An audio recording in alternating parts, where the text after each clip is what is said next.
a cremação, ela seria talvez uma solução para essa problemática?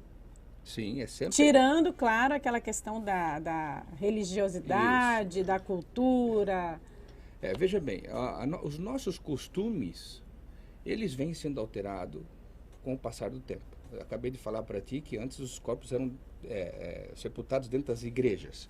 As pessoas mais ricas, mais próximas das imagens, porque estariam mais próximas de Deus.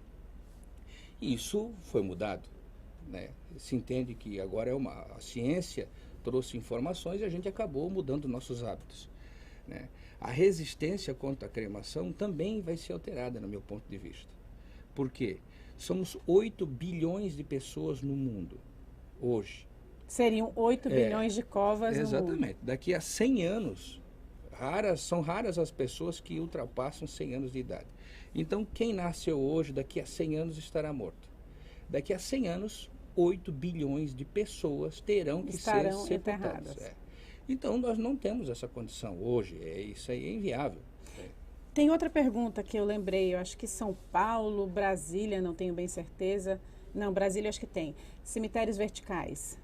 Como que fica essa situação? Você falou para mim, inicialmente, antes de a gente entrar ao vivo, que as tumbas, as covas, elas não devem ser construídas com concreto no fundo, ela tem que ser ligada ao solo. Mas e esses cemitérios verticais, que é tudo no concreto? Os cemitérios verticais são uma alternativa mais recente, possui também os controles ambientais. Não são simplesmente construções de alvenaria em que são colocadas a urna funerária lá dentro. Elas possuem todo um controle. Tem que ter Tem que todo ter um um controle. tratamento desses líquidos e desses gases que você falou para poder ser construído. Exato. O cemitério vertical ele funciona assim. Via de regra, há uma bacia de contenção, quase sempre de fibra de vidro, onde a urna vai dentro dessa bacia de contenção e os líquidos emanados, liberados pelo corpo, ficam ali dentro, retidos, não saem dali porque ela é impermeável, e eles evaporam, porque como líquido, tudo evapora. E para forçar essa evaporação, para que isso aconteça de modo mais rápido e eficiente, e que eles fazem uma sucção, Purificação? uma retirada forçada dos gases. Eles fazem uma ventilação forçada. Então há uma sucção desse ar de dentro do lóculo, uma troca de ar dentro do lóculo, que faz com que esse ar se renove e esse ar que sai de dentro do lóculo, com os gases, ele passa por um prévio tratamento. Quase uma purificação. Exatamente, é liberado para o ambiente e favorece sem dano algum. Favorece que os líquidos liberados pelos corpos sejam mais rapidamente evaporados e que os gases liberados também não causem qualquer tipo de impacto. Então é uma alternativa super viável. Só que se tu for construir um cemitério vertical para uma cidade como São Paulo, tu imagina o tamanho do prédio. Então ninguém quer ficar próximo de um cemitério, de um aterro sanitário e de um presídio. São equipamentos públicos indispensáveis, mas que desvalorizam os imóveis do entorno, quer dizer assim, criam um impacto visual. Então há uma resistência da população com relação a isso também. E normalmente os cemitérios em cidades antigas, eles são construídos no centro, porque era próximo de onde aquelas comunidades que recém chegaram era próximo. Mas hoje a gente percebe que alguns cemitérios já são construídos distantes. Lá em Blumenau, por exemplo, eu morava na rua do cemitério. O cemitério ficava na entrada do residencial onde eu morava, justamente pela cultura, em frente à igreja. Lá cada igreja tem o seu cemitério, cada religião tem o seu cemitério, só que ninguém imagina. E detalhe, esse cemitério próximo de onde eu morava, ele ficava ao lado de um córrego, de um rio, bem ao lado. Então a gente nem imagina o quanto aquela água, aquele lençol ali pode estar sendo contaminado, pode estar sendo comprometido pelo necrochurume caso o cemitério esteja num local, como eu falei inicialmente, inadequado e sem os controles.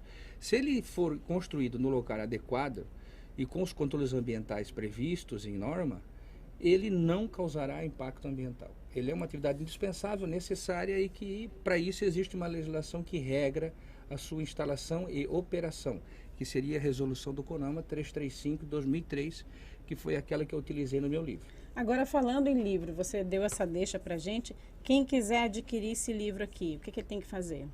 O livro está à venda no Magalu, está à venda na Americana, nessas plataformas digitais todas, né?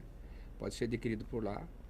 E provavelmente nos próximos dias, assim que for lançado, eu vou procurar na cidade alguma livraria, alguma loja para deixar alguns exemplares e a gente vai colocar então Não só aqui em Barra Velha, mas também em Penha, Sars, Navegantes. Vamos colocar no LinkedIn, no meu LinkedIn, no Facebook, para avisar as pessoas interessadas. Pode também entrar em contato comigo, a gente vai comunicar. Ótimo. Antes de eu encerrar a entrevista, eu quero passar para o Gilvan, porque o Gilvan com certeza tem alguma pergunta, alguma consideração a fazer, até porque foi o Gilvan que passou essa pauta para a gente, ele que já acompanha o teu trabalho há algum tempo, e ele com certeza tem essa consideração a fazer. Gilvan, é com você. Bom dia, Dani, novamente. Bom dia, Marcelo. Obrigado pela disponibilidade, né? Marcelo está aí com a gente nesse link, nessa entrevista.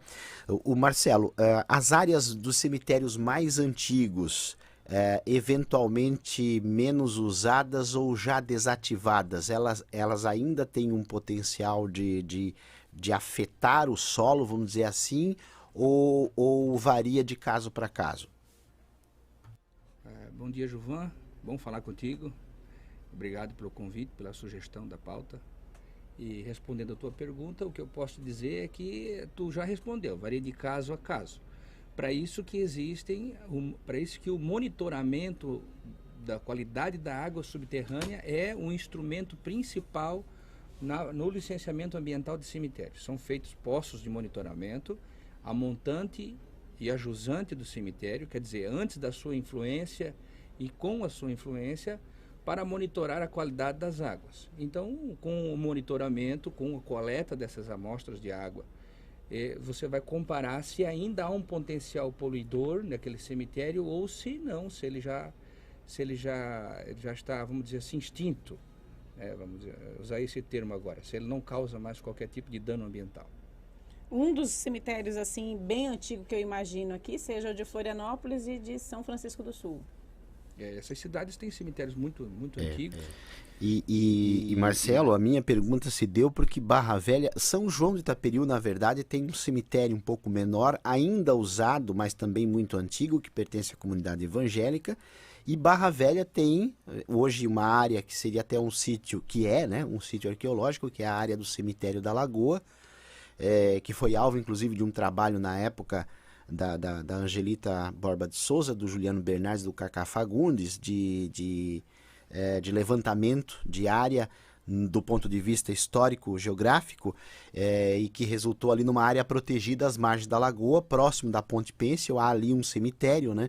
E por isso eu perguntei, porque está havendo uma expansão imobiliária no entorno, porque na área mais ou menos presumida do cemitério, hoje ela é fechada, ela é protegida por lei, não pode, porque é sítio arqueológico. Mas eu fico pensando nas pessoas que estão construindo naquele entorno ali. Embora já se saiba, é um cemitério que há talvez aí uns 80 anos não seja utilizado, né? Antigamente os funerais, inclusive, né, imagine isso, né, Marcelo, eram feitos pela lagoa em cima de bateira. Você imagina como é que era o trabalho, né, de atravessar boa parte da lagoa de Barra Velha para fazer o sepultamento. E segundo o Cacá, aí o cemitério aqui do centro de Barra Velha já tem em torno de 80... O Cacá tem as datas exatas, mas tem 80 a 100 anos. Quer dizer, o cemitério ao lado da prefeitura. Mas esse antigo está lá hoje, tomado pela vegetação, não tem mais assim registro visual, né? Mas existe, né? Existe e é uma área de preservação. Isso, está correto na tua observação. Eu diria que o risco desse cemitério da Lagoa, o risco que ele causa de contaminação à lagoa, à população, é praticamente zero, em função da data, da época e tal. Então a gente agradece muitíssimo a sua participação. É um assunto interessante que que dá outras pautas. A gente já deixa aberto as portas da Mar Azul para você vir aqui trazer mais informações. Imagino que essa audiência pública que teve lá em Penha foi só o início de uma conversa que vai ser muito extensa. Imagino que essa tua luta em proteção ao meio ambiente também vai ser muito extensa. A gente parabeniza o teu trabalho, parabeniza o teu estudo e a gente agradece imensamente a sua participação. Eu que agradeço pela oportunidade, pela chance de estar aqui, divulgar o livro, conversar com vocês, explicar um pouco para a comunidade, mesmo que rapidamente, do risco que essa atividade causa e, quando não operada, de acordo com as normas. Veja, volto a frisar, nem todo cemitério causa poluição. Todo cemitério pode ser um veículo de contaminação, mas quando feito de maneira correta, não. Então, apenas para encerrar, dentro dessa preocupação, por meio do CREA Santa Catarina, nós estivemos em Brasília na primeira semana de março, desse mês agora, e o livro foi entregue para a ministra Marina Silva.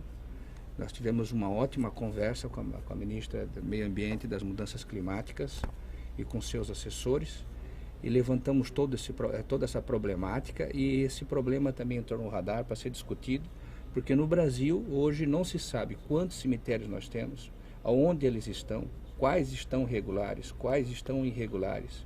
Então nós precisamos fazer um grande diagnóstico para ver qual essa situação e de repente debater se esse modelo de destinação de corpos é o modelo mais adequado para a nossa sociedade.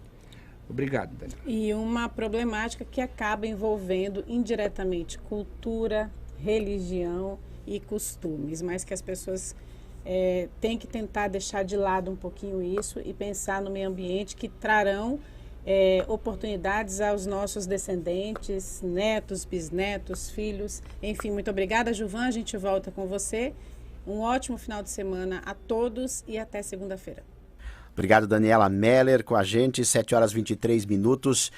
Municípios, né? Em municípios, câmaras de vereadores interessados aí no trabalho do Marcelo Cunha, inclusive se houver demanda de audiência sobre o tema, 9179-2917, 9179-2917 é o contato do engenheiro ambiental Marcelo Cunha, que está aí à disposição, inclusive, para divulgar toda essa temática e toda a questão ambiental e legislativa de legislação, vamos dizer assim, que envolve o tema dos cemitérios. E está aí também a Câmara de Penha fazendo a diferença, discutindo o assunto, em face de a administração pública de Penha também ter aí conseguido essa ampliação e reestruturação do cemitério do Gravatá. Diferentemente de Itajuba, por exemplo, onde não há mais espaço físico, né, para ampliação, mas no Gravatá a boa notícia para a comunidade de Penha é que vai haver sim essa ampliação. Aqui em Barra Velha já há um problema, inclusive, de ter que levar para outras cidades